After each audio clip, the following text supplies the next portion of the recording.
Hi, everybody. How are you all doing? Um, I have to say that I'm so disappointed in following the coverage on Julia Wendell. And for example, um, yesterday and the day before, several posts were made available on YouTube regarding the documentary put out by a Polish news station or a Polish news team. And it's kind of exactly the sort of thing that maybe they probably should not have done at this stage and at this point in time because we don't know still um, exactly who Julia is. Um, Now, I know there's some speculation about the woman who appeared on the interview.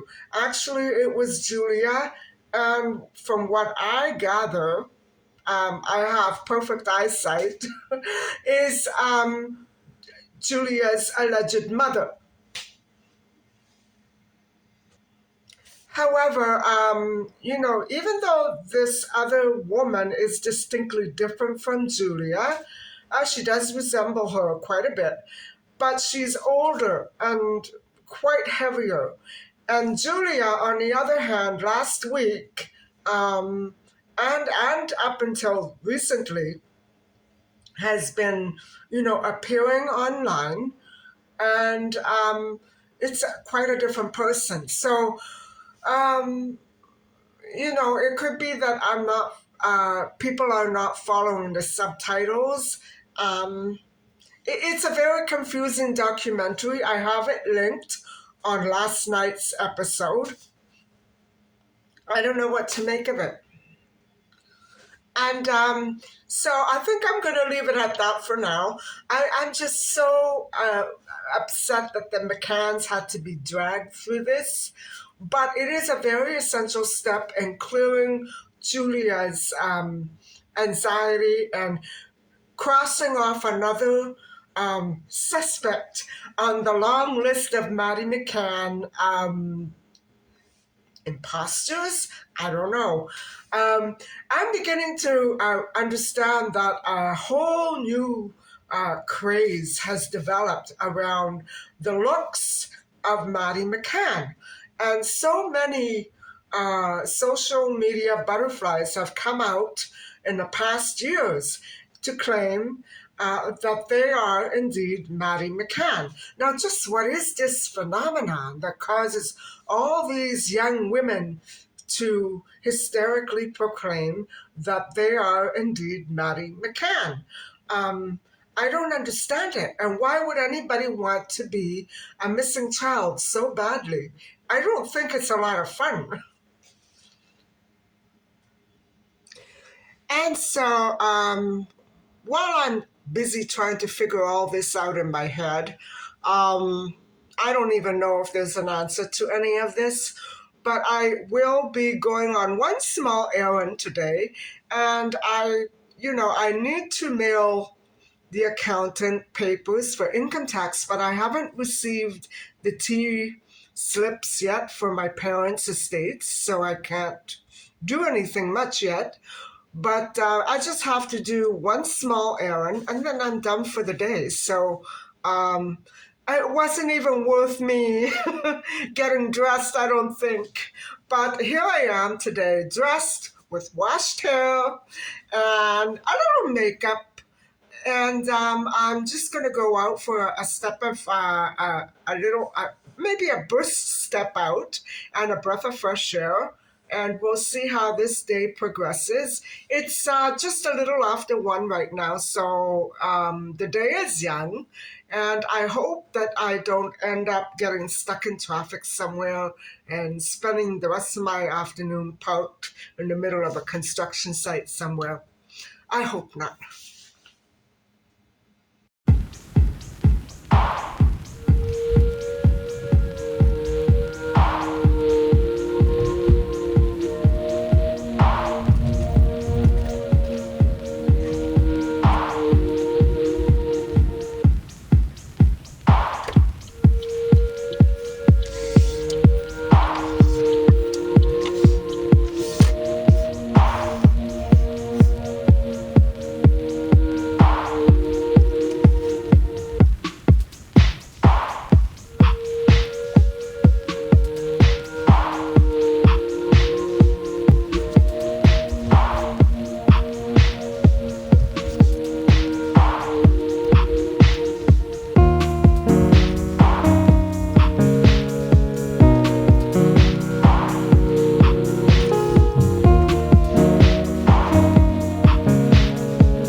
Hi, everybody.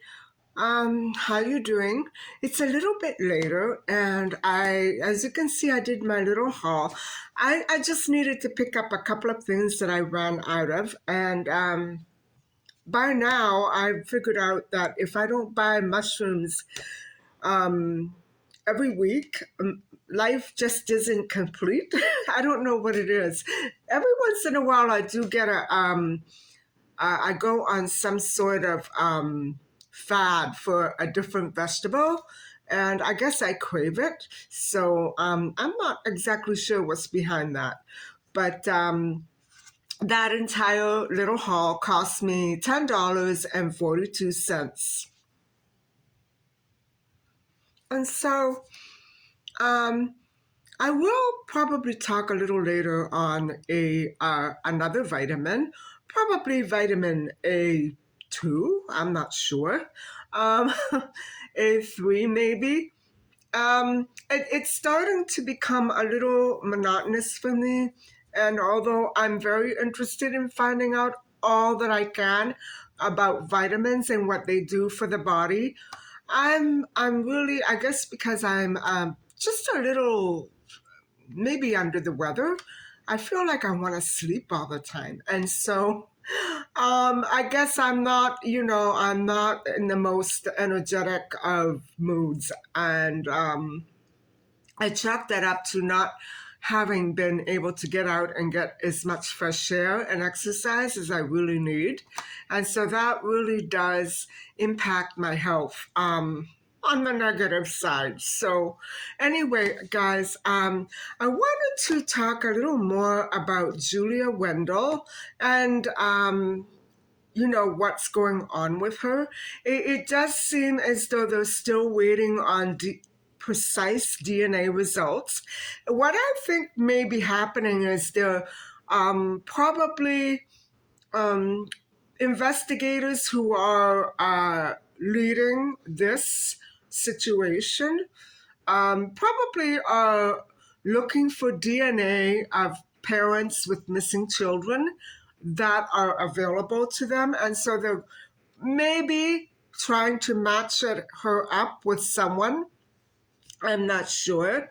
I had an inkling that she may have been the long lost daughter of Irina Lucidi, but it may not be, guys. It just looks alone. I mean, that little girl was almost identical to Julia, but looks alone can't make the case, can it?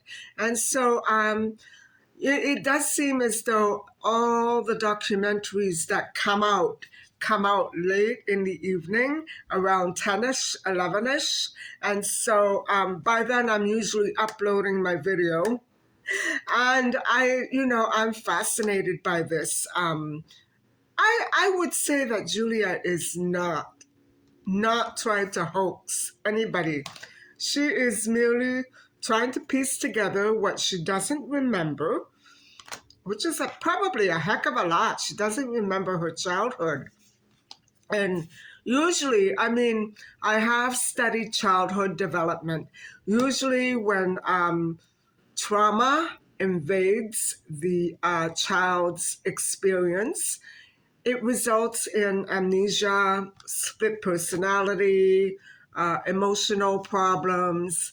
And so I believe that perhaps Julia indeed was abused by whoever, I wouldn't know, but she did speak about abuse in certain interviews. And so I'd be rather inclined to agree with her because her symptom of amnesia does correspond with child abuse. And, I cannot sit here and judge her mother, her father, her alleged parents.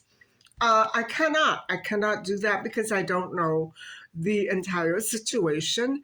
And this is what I'm saying, that perhaps the European newspapers and journalist teams ought to have stayed out, until results and more conclusions came in, because like to do it like this, to investigate and then televise it and newscast it, it doesn't sound right to me. Why not wait until you have more answers? Uh, right now, there isn't a whole heck of a lot to go on other than Julia knows she's missing part of her childhood. Whether it was stolen from her or whether she just lost track of it, I don't know. Um, I'm so anxious to get to the bottom of her abuse, almost as much as I am to find her real parents, if indeed this mother is not her biological mom. And so I'm not trying to accuse the family of anything. I don't think that's in order right now. I know that young women and young men can become entangled with tense family ties and relationships, and this is typical, but it's not typical that every child or any child would claim to be a missing child. Um, can't understand this. I can't figure it out. And so, guys, even though I have said that I don't want to review any more missing children cases, I am naturally drawn to all unsolved missing children cases because we're leading up to the time of the year that it will be the anniversary of Maddie McCann's disappearance, which is coming up on May the 3rd. And so that's 2 months down the road. And how can we begin to imagine that 20 years have passed without any inkling of knowing what became of Maddie McCann? Now, I remember making a statement that I didn't believe that the Smith-Man sighting of the Maddie McCann case was actually quite credible to me. And I already explained one of those reasons because somebody, I don't know who it was, had indicated that Smith-Man was indeed Jerry McCann, and why would he be out and about carrying Maddie when he should have been at the apartment looking for her? Well, he was. He was. And so that part of that argument, it left me a little confused as to the veracity of that sighting. And so another reason why I don't think that the Smith-Man sighting was credible to me is because it actually was confirmed more than 10 days after the disappearance of Maddie McCann. And so what does that suggest to you? Something is weird about it, right? The person who actually called in to, I think it was Scotland Yard, to report the witnessing of that man with the baby was named Martin Smith. Do you know who Martin Smith is?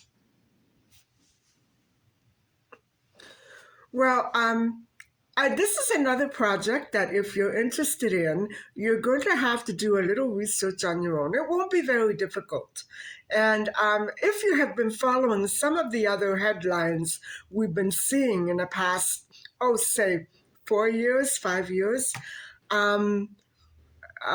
you may be able to tie it in with some of those unfortunate incidences that we've been hearing about. And I don't want to get too much more specific than that. But once you do look up Martin Smith, I'm sure it's a very common name, fairly common name. But I don't know if you're going to, I don't know if you're going to know what you do with the information that you find. Just keep an open mind and try to imagine Martin Smith in Portugal, and how many people would have been with him, um, how how late at night it actually was when Martin Smith and his family were walking down the street as they exited a restaurant bar, around 10:30 p.m., I believe. And so, think about those things. If you're interested in following up on that clue, and I did leave a link to a website where all the clues are gathered together, and you will indeed hear the conversation, bits and pieces of it that he had with his son, his daughter, and the police, whatever have you. It doesn't make sense, guys. It doesn't make very much sense to me. And, you know, they said it was such a strange incident running upon that man holding the little girl, and they couldn't see very well because it was dark. But if it was such an unsettling incident, why wait 10 days? I know myself. I always, especially if there's a child involved, I always run to the nearest phone and, get help on what to do. Should I report this? Is it suspicious? Does it mean anything? Definitely the Smith man sighting, I think, is completely made up. And so, guys, I'm kind of, just ready to put this whole case on a shelf, but I don't want to give up hope on finding Maddie McCann alive and well. But I would say I can only imagine what the McCanns must feel like now after all this stress. And probably they're still under a great, enormous amount of stress. And with or without Julia, they're still under an enormous amount of stress. And so I just hope that something comes of all this, because if we end up facing facts that Julia is not a missing child, it would really hurt all the missing children that really are missing. And it would cause almost everybody, to stop looking and searching, right? And so I think, I'm hoping, and I don't want to, I don't want to hope for something bad, but I do hope that some glimmer of truth manages to surface out of all of this confusion. And so I think I've said more than enough on this case. There aren't really many new developments from what I can see. And so we just have to sit tight and wait another few days or so, right? There's nothing else we can do. Hi, guys. So I think what I want to do tonight is I'll have a little discussion with you on a condition that I suffered with pretty much all last winter, right up until the end of June. And I couldn't for the life of me figure out exactly what it was. And because the symptoms were very strange to me, they included a full feeling to the point where I would feel a bit of pain. And after I ate, regardless of what I ate, the only thing that didn't harm me much was my vegetable soups, but I didn't have that all the time. And so I was, for the life of me, I didn't know what it was. I was feverish, and I had, along with that, though, the symptoms of feeling full and nauseous and wanting to throw up. I had developed around February, March, a burning sensation it traveled in my gums, in the back, and it went from there to here to over here. It was driving me up a wall, and I couldn't sleep.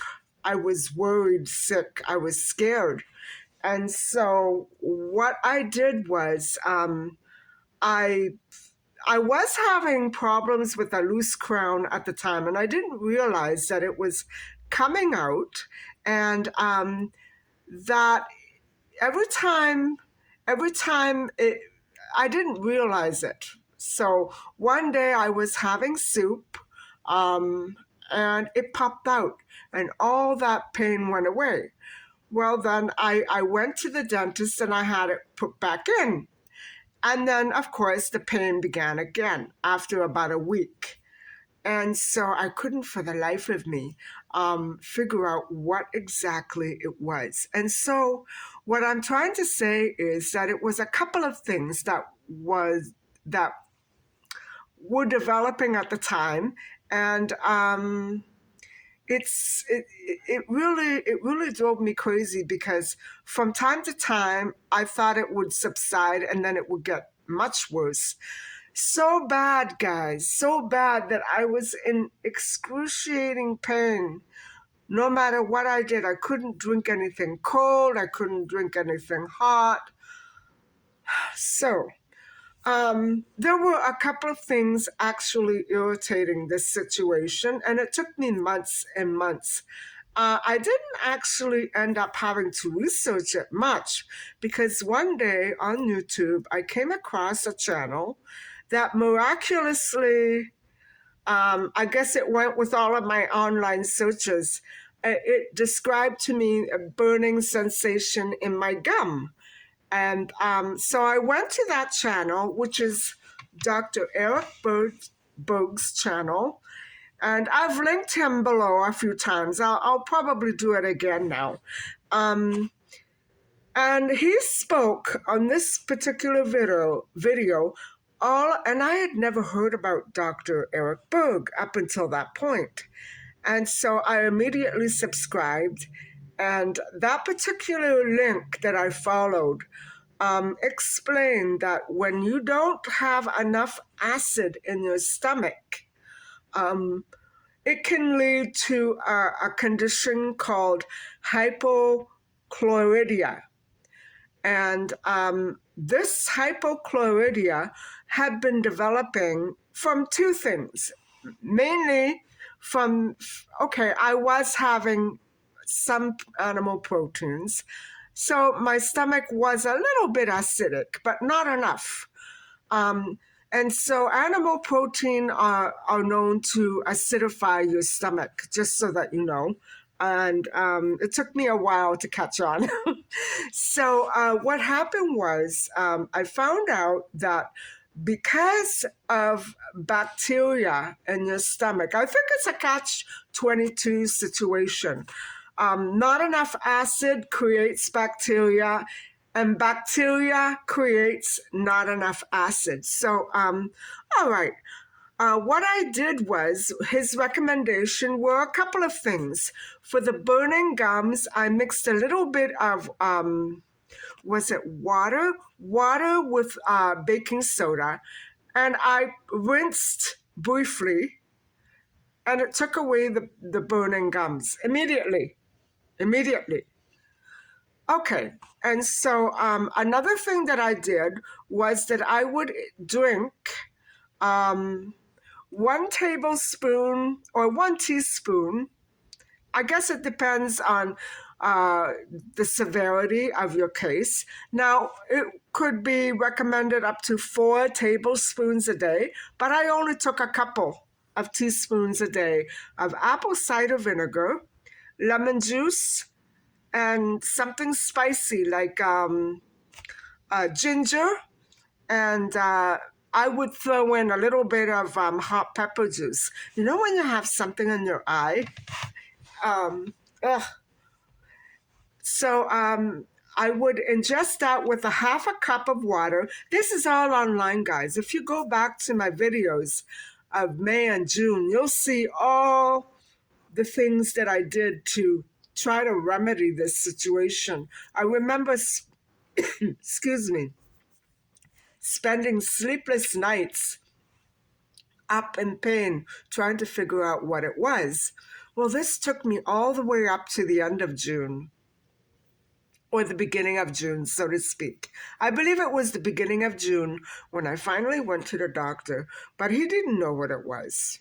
And so by that time, I had become so desperate, and that's when I found Dr. Eric Berg's channel. And he explained everything. And it went on to describe how bacteria can cause that. And so the second part of figuring it out didn't come until around October, when I realized, guys, that my, what do you call those things? My, hold on. Okay, it's called a water pick. Now, I have been using this daily, religiously, all winter long. And what I didn't realize was this, that this part here, if you use it for more than 3 weeks without sanitizing it, it can build up to bacteria. And what, for the life of me, I can't figure out why these companies only give you a couple. If you have to use it, change it every 3 weeks. Well, you know, guys, what I did was I used it. I remember thinking, hey, every time I used the water pick, which was almost every day, I would get this type feeling. This was before I found Dr. Eric Berg's channel and before I went to the doctor. Every time I used this, immediately after, I would get nauseous and I would get that tight, crampy feeling in the top of my stomach, right up there. And so I stopped using it all summer because I thought there was something wrong. And so I went to the doctor. He didn't know what to do. I found Dr. Eric Berg's channel. I started drinking the lemon juice and rinsing with baking soda. Right away, my symptoms immediately cleared, like within less than a day, after a whole entire winter of suffering. And at first I thought, you know, the pain went away when that crown came loose. But then when they reattached it, the pain started again. I don't know what was going on, guys. But I know that I had a bacterial infection in my stomach from not having enough acid. All I ate were alkaline-based vegetables. All vegetables are alkaline, except for maybe tomatoes and citrus fruits. They're acid. And so my stomach was extremely alkaline. And because I had bacteria in it from this thing, I couldn't get rid of this condition, this burning in my gums. That's what was causing it. Between my stomach and my mouth, I had a bad bacterial infection, and the doctor didn't know what it was. But neither did I. I was stumped until he did give me antibiotics to clear it up. But when I was taking the antibiotics, that's when I found Dr. Eric Berg's channel. And immediately I started following what he said, and everything went away. Everything. The burning. I think it was the last day of my antibiotics that the burning actually went away. But after I began with the lemon juice and the apple cider vinegar and the spicy ginger and the water, it never came back, guys. Not the stomach pains. And I remember keeping up with that for about 2 months. 2 months. And then I did a lemonade cleanse in July.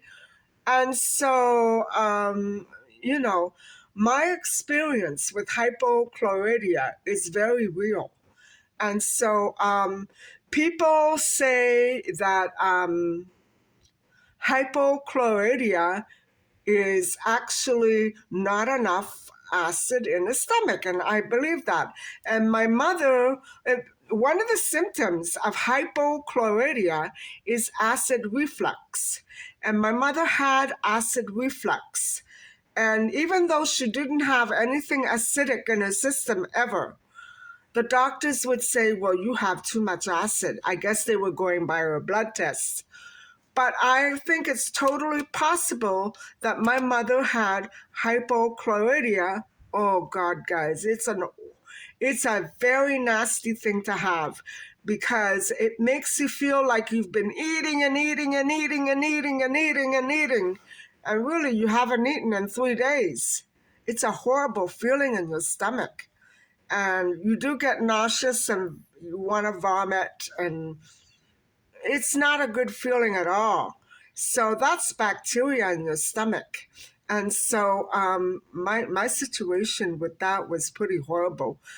It took months to clear it up, because first I had to find out what it was, all on my own. Even though the doctor did give me antibiotics, he was against it. And I said, yes, okay, whatever, you're against it, I won't take any. And then they called me back. I guess he was looking at it online, and he was thinking maybe if it's an abscessed tooth or a sinus infection. Because if it's a sinus infection, and I thought that's what it could be, and you don't treat it with antibiotics, it could get very grave indeed. And so I guess he got scared, and he called me back to the office and he said, okay, here are the antibiotics. Well, I was desperate at that point. My gums were burning so badly.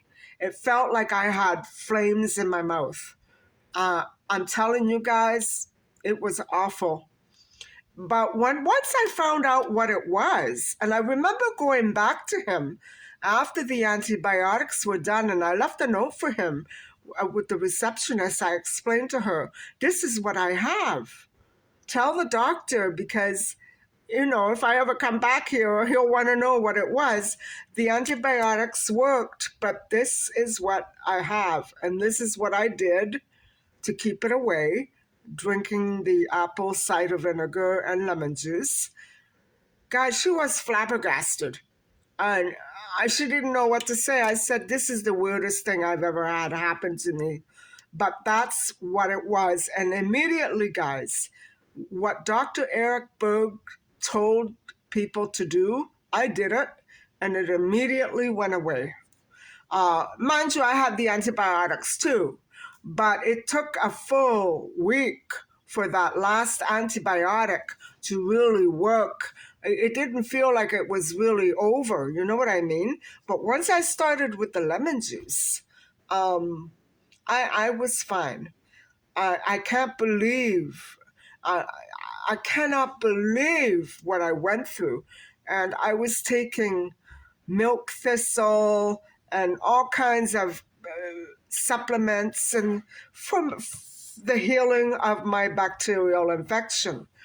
And so, guys, that was quite an experience. And I hope that anybody out there who experiences that tight feeling in their stomach, I've heard so many people complain about that, consider it to be hypochlorhydia, or a too alkaline stomach.